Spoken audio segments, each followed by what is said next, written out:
Hello class, today we're going to discuss the concept of inheritance in Java.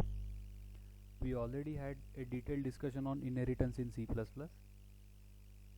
So there we have discussed inheritance means the reusability. The technical definition that we discussed was object of one class can inherit or derive the properties of object of another class.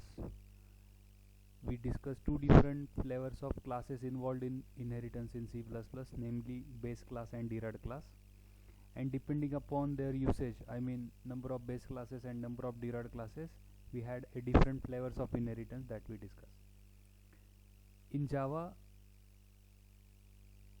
the concept of inheritance remains unchanged, but the syntax and the names of classes involved are different, that we will discuss. So this is what the outline of my session. Firstly, we'll discuss the introduction to inheritance in Java, which is exactly same as that of C++. Then different forms or flavors of inheritance involved. Then defining concept of subclass in Java under inheritance. Then overriding method. Then concept of constructor, especially subclass constructor in Java. And I will conclude my session with one assignment.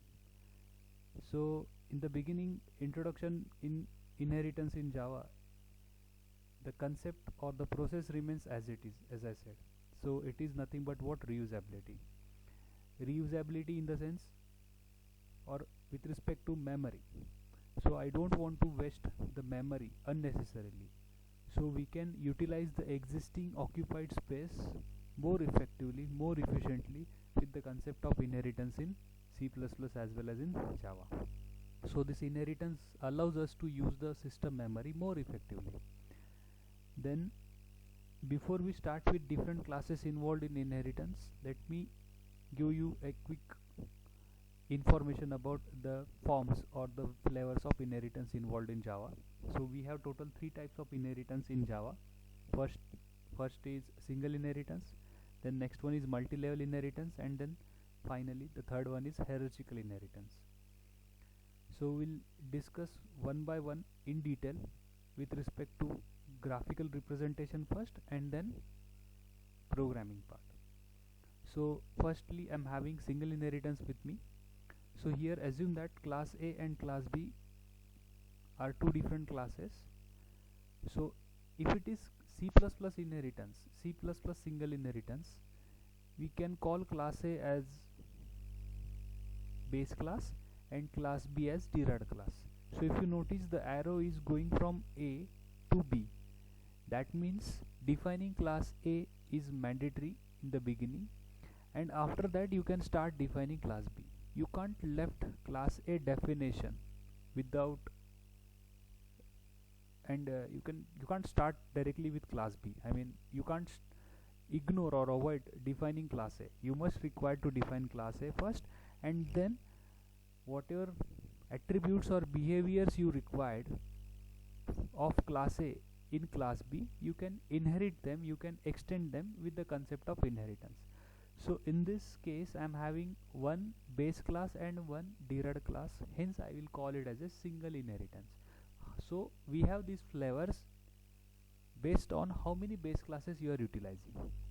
Okay, so here I am having one base class, hence I am calling it as a single inheritance. But right now we are in Java, so instead of calling class A as a base class and class B as a derived class, a different nomenclature is given. So class A in C++ we call it as a base class, but in Java we call it as a super class. So class A is super class, and class B in C++ we call it as a derived class, but in Java we call it as a subclass. So I am having one subclass and one superclass, hence I am calling it as a single inheritance. So class A is my superclass. Its definition is must before I begin defining class B, because class B is a subclass of class A, or you can call it as a derived class. The next type of inheritance is multi-level inheritance. Here is the graphical representation of multiple inheritance. I am having 3 different classes involved, namely class A, class B and class C. Class A acts as a superclass for class B. So class B is a subclass of class A, but here if you notice, I just want to define one more class next to class B by inheriting or by deriving some properties or some features of class B. So class B can act as a superclass for class C. So here class B, I have written one name here, intermediate class. This class B acts as a subclass for class A and superclass for class C. Whenever such kind of representation comes, we call it as a multi-level inheritance. And the last one is hierarchical inheritance. In that I'll be having one superclass but multiple subclasses. So here I'm having class B, class C, class D, all acts as a subclasses for class A, where class A acts as a superclass for all these three subclasses. So the properties of class A got inherited in class B, class C as well as in class D. So these are the three different forms of inheritance available in Java. So as I said, we have two different classes involved when it comes to inheritance. In C++ we have base class and derived class. When it comes to Java, we refer base class with name super and derived class with name sub. So we have superclass and subclass.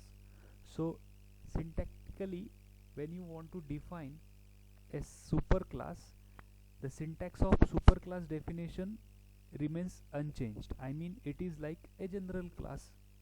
It follows the syntax of general class. But when it comes to subclass, syntax is different. So you must have to specify subclass by mentioning from which class it has been derived. So if you notice here, I am having a syntax of subclass. As class is the keyword, next to that we will have to specify the name of subclass. Here my name of subclass is sub underscore class name. From which superclass it got inherited or derived, I'll have to specify it by mentioning the superclass name. So make sure that wherever you are using the superclass name here, you must be ready with the definition of superclass before you begin defining subclass. So you'll have to specify the relation of superclass and subclass with one keyword involved in Java, and that keyword is nothing but what? Extends. So I'm extending the features of superclass into subclass. Along with features of superclass, subclass can have its own details. I mean, field declaration and method declaration. Okay. So obviously subclass is more powerful compared to superclass. Here I would like to concentrate you all on this keyword extends. This is what the keyword involved in Java. The syntax of defining derived class in C++ is different than syntax of defining subclass in Java. Got it? So here I am having the keyword extend. So I am extending the members of superclass into subclass. Now if you notice in C++, we have three variety of extending the members of base classes into derived class, namely private, then next is public, and third one was protected. So how you are inheriting? No doubt, if it is single inheritance, three different flavors involved. How you are deriving a derived class from base class? Privately, publicly, or protectedly. Through visibility mode, we can be in a position to figure out in that case. But here, we will have to write only the keyword extend and no such visibility mode involved. So that means in Java, we have by default public inheritance. So irrespective of type of inheritance you have, I mean whether it is single inheritance, multi-level inheritance, or hierarchical inheritance, all the time members of superclass gets derived, gets inherited in subclass publicly. Now we have a concept of method overriding in Java. So this method overriding concept you can explain in a proper way with the help of inheritance. So here I am having a program that illustrates the concept of method overriding in Java. So if you notice, I am having class super, class name is super itself. Next I am having class sub, which acts as a subclass of class super, because just now we have done with how we can define the subclass with one syntax. We discussed that. So here my subclass name is sub, which got extended from a superclass with name super. Okay, so defining superclass before you begin with subclass is mandatory, as I said. So like that I have done. So I have defined class super first, and then I'm having a definition of class sub.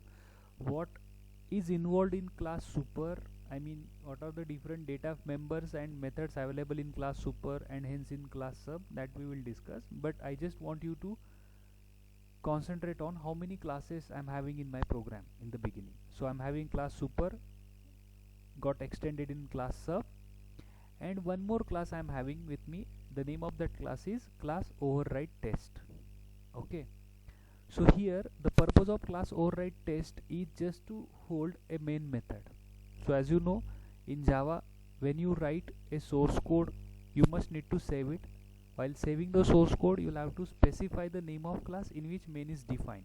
So in my case, in my program, I'm having three classes involved, namely superclass, subclass, and the last one is override test. So the appropriate name for my source code will be override test.java, because out of these three classes, override test is the class which is having main method defined in it. Okay, so now I'm having class super. In that one data field integer x, and two methods are there, namely void get underscore data underscore 1 with one argument integer type, and one more method void display. In that I'm simply printing the value of x, where x is a data field of class super. So using this get underscore data underscore 1, I'm scanning value of x, or I'm assigning value of x, or I'm initializing x, and using display I'm printing that x. What I'm having in subclass body, I'm having the members of superclass that you don't have to mention. Extend will take care of it. Its own details, own implementation from class sub. It has one data field y, one method get data underscore 2, and one more method display. Okay, now here if you notice, I'm calling sub as a subclass of superclass super, because its syntax, the header of function definition having this kind of syntax. This syntax makes this class sub as a subclass of class super. Now if you notice, how many display methods we have in class super? Only one. But when it comes to class sub, I'm having two display methods. Its own display, which will take care of printing its own data field, plus one more display which got extended from class super. Similarly, we have two input methods, namely get underscore data underscore 1 and get data underscore 2. We don't have issue with respect to these two methods, because completely method names are different. But when it comes to display, the method name, its signature remains unchanged. So whatever signature I have used for subclass method, that already exists in its superclass. So here we have method overriding. Everything is same. Name of the method, arguments, only logically or the definition part is different, but signature, the signature of that both the methods remains same. So this concept is nothing but what? Method overriding. If you have method name same but with different argument, we call that concept as method overloading. But when it comes to method overriding, how we can able to figure out this, that we will discuss now. Now the purpose of class override test is just to hold main method. Now what I'm having in main method, I'm having one object reference of class sub pointing to actual object of class sub, new sub. This is what the syntax of object declaration in Java. Now here I am not declaring object of superclass, I am declaring object of subclass, because we are not interested in superclass object, because we are in inheritance. Now using object of subclass, I can have access to methods of subclass as well as methods of superclass. So firstly I am accessing method of superclass get underscore data underscore 1 by passing one argument or one constant value 10. See, basically why we need to call these two methods, because the moment you declare object of class sub, the space gets engaged for that object, and how much space that object will take dynamically depends on how many data fields you have in subclass and its superclass, their data types and all. So that matters. So right now in S I am having data field y as well as data field x. So for object S, its own data field is y, and x, which is extended data field from superclass. So the moment you call s dot get underscore data underscore 1, x data field of superclass from object S gets initialized. The moment you call s dot get data underscore 2, y data field of class sub from object S gets initialized. In short, I am initializing object S of class sub with the help of these two methods. Now whatever S is having in it, what S is having in it? Data field x and data field y. Data field x from superclass, data field y from subclass. I just want to print. So for printing content of S, I am having a display method. So as you know, notice display method from superclass will take responsibility to print x data field of object S, and display method from subclass will take responsibility to print y data field of object S. So now if you want to print content of S, I don't have a common display function or method present in which I have defined logic to print both the data fields. I have two different displays method available. So if I call them the way I have called these input methods get underscore data underscore 1 and get data underscore 2, I can't call them like s dot display twice. In that case, compiler get confused which flavor of display to be fetched, whether to fetch superclass display or subclass display. So I am calling the display only once by writing s dot display. If you notice, same concept we had discussed in C++. That time we have figured out this issue by writing or by involving concept of membership label. So here s dot display, which display get fetched? How many displays we have right now in class sub? Its own plus inherited one. So total 2 displays we have in class sub. So the moment I call s dot display, which display get fetched? So which display get fetched? It depends on type of S. So here type of S is sub. So display of subclass, its own display gets fetched. Okay. So here s dot display will take you to display of subclass. So here I am having display of subclass. Now here if you notice, a new statement is there, super dot display. So here super dot display, what it will do? It's a call of display function, but of which class? A superclass. How you will come to know that display of superclass gets fetched? Because of this keyword super. Please note that all the keywords are case sensitive. So here don't get confused. Here the class name is super with S capital. This is just a valid identifier. It's not the keyword. Here the super is the keyword because all letters are in lowercase. So if you want to fetch method of superclass using object of subclass, you can fetch that method directly. If you notice what I have done here, I want to access method of superclass get underscore data underscore 1 using object of subclass. I have called, no issue. But when it comes to display, I can't call it, because in case of display, same signature display is available in subclass, so highest priority is given to subclass. So to fetch superclass display, I'll have to call it using a keyword super involved in Java. So two keywords we have discussed. First one was extends and second one is super. So when it comes to overriding methods, you can figure out and fetch the appropriate flavor of display with the help of keyword super. So super.display will take you to display of superclass. There you can be in a position to print x data field of object s, because s is the object who is responsible to call subclass display, and that subclass display is responsible to call superclass display with the help of super.display.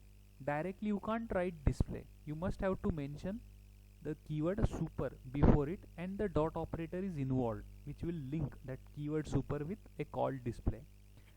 Once you come back from display of superclass, remaining statements from display of subclass get serviced. Here I am having only one statement, that is nothing but what, system.out.println. I am printing content of y. So in theory exam they may ask you the question, illustrate concept of method overriding in Java. So you can illustrate it with appropriate example. So this is what a sample example for that. The next is concept of single inheritance. So how you can implement single inheritance? So what we learned in single inheritance graphical representation, we have one subclass and one superclass.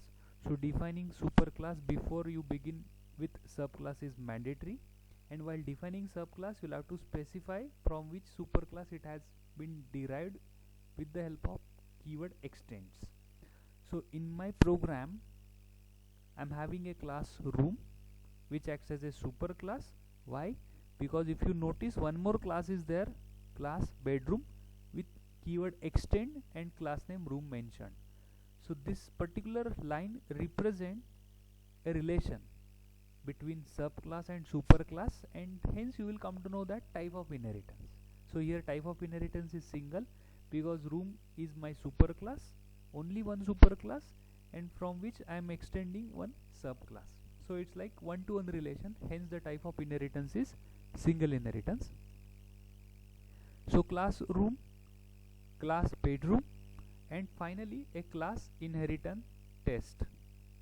So this class is the class which involved or which has main method defined in it.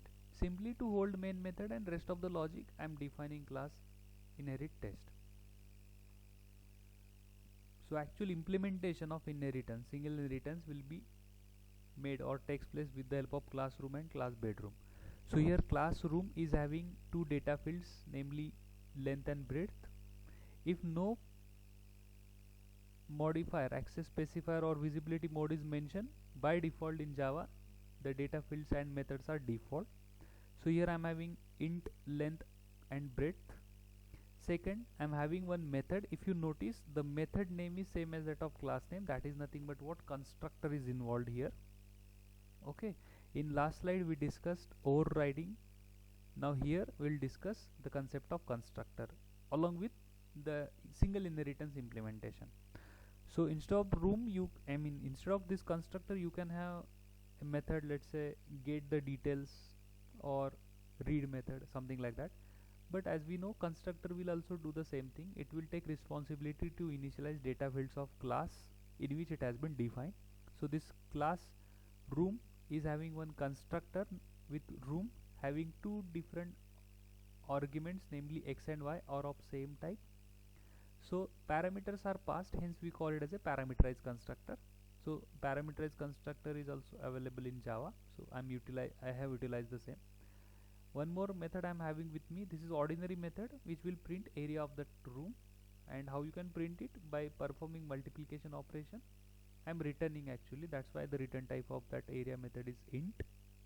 Then next I am having a subclass bedroom in which I have one data field height, then one constructor bedroom. I'll get back to you on this definition of bedroom constructor in detail. Let me just give you the overview of the program first. Then next I am having a volume method. In classroom I was having area, and now in class bedroom I am having volume method. And in class inheritance test I'm having a main method and logic. So now, as we have identified subclass that is bedroom, let us declare object of it. So here simply object declaration is not sufficient, because if you notice, both superclass and subclass both are having constructor involved. Superclass name is room, hence its constructor name is room. Subclass name is bedroom, hence its constructor name is bedroom. And as my superclass constructor is of type parameterize, I have defined my subclass constructor bedroom also of same type. So if you notice, the moment you declare R1 object of class bedroom, where bedroom is subclass, how many data fields R1 object is having in it? Own data field height and 2 more, length and breadth from superclass room. So R1 object is having 3 different data fields, namely length, breadth and height. So to initialize length and breadth field of R1 object, room constructor will play an important role. To initialize height field of R1 object, bedroom constructor will play an important role. So your job is just to call constructor appropriately the moment you declare object, because whenever it comes to constructor, it will not only allocate the space for object but also initialize that space with meaningful data. So here if you notice, the syntax for declaration of object is bedroom R1 equal to new bedroom. In bracket I have passed 3 constant values, 10, 11 and 14. So what will happen to these 3 values? So as I said earlier, we have 3 different data fields. Out of 3, 2 from superclass room and 1 from subclass bedroom. All of them got occupied under object R1. So I need to pass 3 different values, 10, 11, 14. Now which data field will take which value, that we will have to identify. The moment you declare this object, constructor of class bedroom gets fetched and these values gets assigned to constructor of class bedroom. See, bedroom class constructor will take responsibility to initialize data field of class bedroom. Okay, in general, if you want to initialize data field using constructor, we can directly pass the arguments to constructor and through them we can initialize the data fields. But here bedroom constructor will take responsibility to not only initialize height of, data field of class bedroom, that is nothing but what, integer height, but also it will take responsibility to call superclass constructor, because to call constructor we must require object. Here as we are in inheritance, we are not interested in object of superclass, so we will not going to declare object of superclass.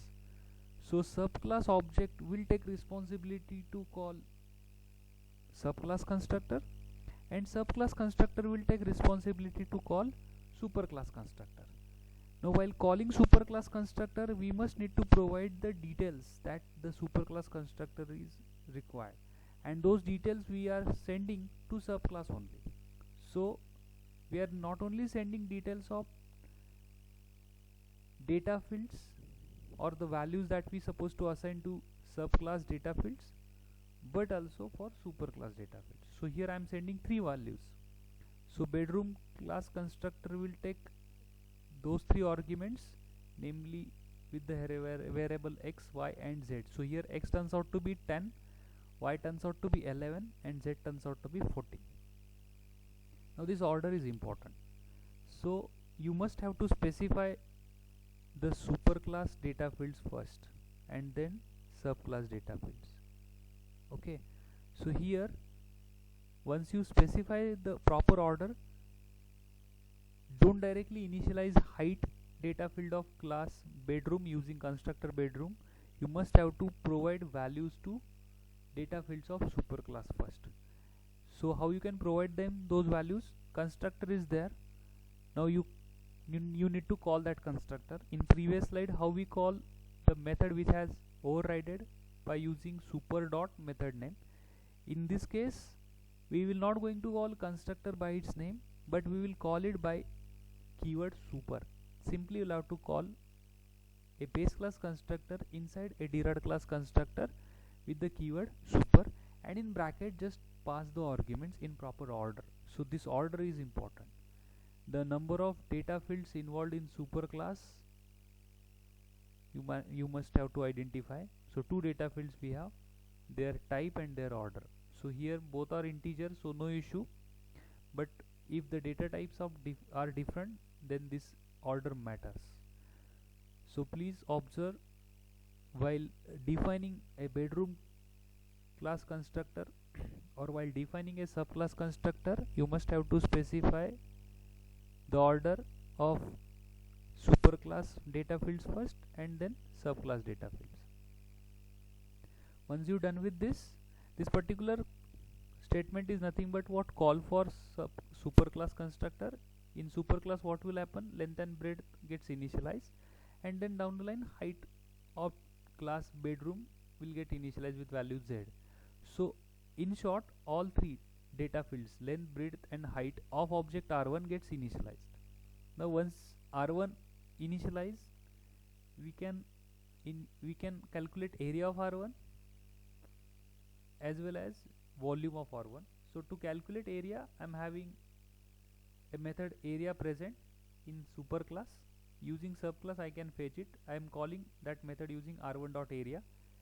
So while calculating area, I just required, out of 3 I need only 2 data fields, namely length and breadth, and I need to perform their multiplication. So instead of printing result here itself, I am returning it. So the return value I am having it in one local variable in main method, that is room area. One more local variable I am having, room volume, which will hold the return value from method volume, which is the method of subclass bedroom. So R1.volume. So for volume I need all 3, so I am having all 3 here. So I can access the data fields of superclass inside subclass because of keyword extends. And once I done with volume and area calculation, I am simply printing the same. Okay, so here in this program we have not only discussed the implementation of single inheritance with the help of keyword extends, but also discussed the concept of sub and super constructor, how we can call them with the help of keyword super, their order and all that. This is what the part subclass constructor we just now discussed. So the purpose of constructor is just to initialize data field of the class, but when it comes to subclass constructor, the purpose of that subclass constructor is not only to initialize subclass data field but also call superclass constructor, which will take responsibility to initialize data field of superclass.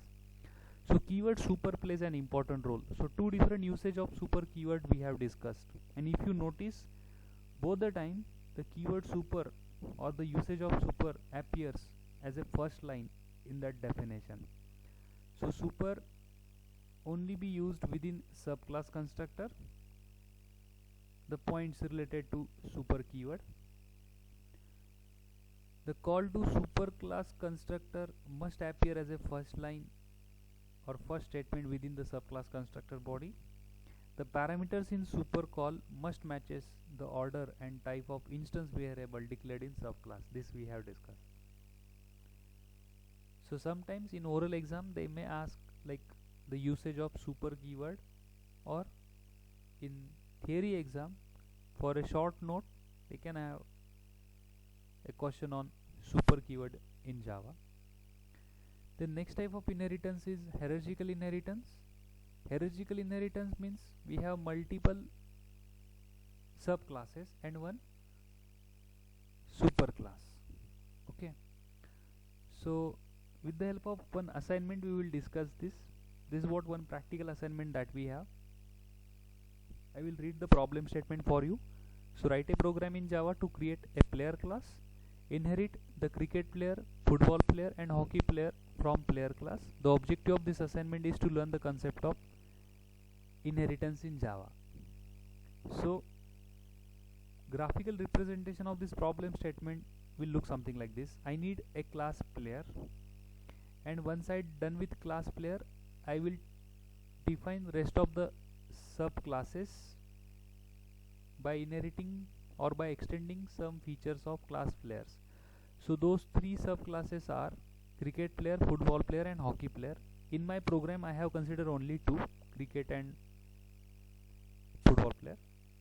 Okay, so that is also a kind of hierarchical inheritance. So more than one subclass you require in order to make sure that the inheritance is hierarchical inheritance. So here I'm having a class player with some details involved, namely string name means name of the player, age of the player, then name of the game played by player, number of games played, address and type. A scanner object is declared which will help us to initialize these data fields. I have a method name getDetail of class player to initialize all these details of class players. So step by step I have done that. So you must need to ask end user to enter the details, and in which order you are scanning, the same order you will have to mention here. So I am scanning name first using object in and method next. I am scanning it. Then I am scanning age using scanner method next in. Then for address, as it is string, I need next method. Game name is also of type string, again I am using same next method. Then number of games played, it's an integer entity, so I need next in method from class scanner. And finally type of game, whether it is national, international and all. So all these methods belongs to class scanner. We must require object of that class to fetch them, and writing scanner object declaration and fetching appropriate flavor of method using that object is not sufficient. You must require to import that statement first. So this is what the import statement that I am having in the beginning of my program. Import space java.util.scanner, you know this part. And then display, how you want to print the order and all that. So once you're done with class player, I am not declaring object of class player because I want to treat class player as a super class. Next, I want to make this cricket player class as a subclass of class player. That's why I'm having this kind of syntax with me. Class cricket player extends player. Cricket player is having its own detail, total number of runs, total number of wickets. You can add one more like total number of catches and all that. It's up to you. Just for understanding purpose, I have considered only two data fields. Next, method name getDetail. If you notice, same method name I'm using. In my previous slide, class player was having method getDetail for scanning purpose and display for printing purpose. Same method name again I'm using. I'm not using constructor concept, but I'm using method overriding concept. So getDetail, I can have cricket player with two getDetails, its own plus one from player class. What this getDetail of class cricket player will do, it will take responsibility to initialize data field of class cricket player plus responsibility to call getDetail of class player. Okay, so I can call it using super dot. Similarly, I am having display method. It will print the details of class player its own plus inherited from player class by using super dot display. Similarly, like cricket player, I am having football player class. In that I am having only number of goals as a data field. Again same thing, get details, then super dot get details for player class, display of football player and super dot display of cricket player class. So the moment you want to declare object of cricket and football player, we must require a main method. So I am having one more class 10th assignment. So my source code name will be 10th assignment.java. What it has in it? A main method with two objects, namely cricket player and football player. So the moment you declare cricket player object, space gets assigned for the same. Same thing will happen with respect to football player object. So object reference for cricket player object is CP and for football player it is FP. So what cricket player class is having in it? Its own details plus inherited details from player class. Same thing we can have inside football player class, its own detail plus inherited details from player class. So I just want to scan. So I want to scan the details of object of type cricket player. So I can do that using cp.getDetail. This cp.getDetail will take me to getDetail of cricket player. Therein I am having super.getDetail. It will take me to player class detail. And to print it I am having cp.detail display. So this display of cricket player get fetched because which object you have with you, that matters. So here I'm having object of cricket player, so display of cricket player gets fetched, and in display of cricket player we are fetching display of player class using super dot. The same thing we can have with respect to football player. You can call football player, you can scan it by using get details, and you can print it by using display method. Okay, so this is what all about assignment number 10. So with this I will conclude my session. Thank you.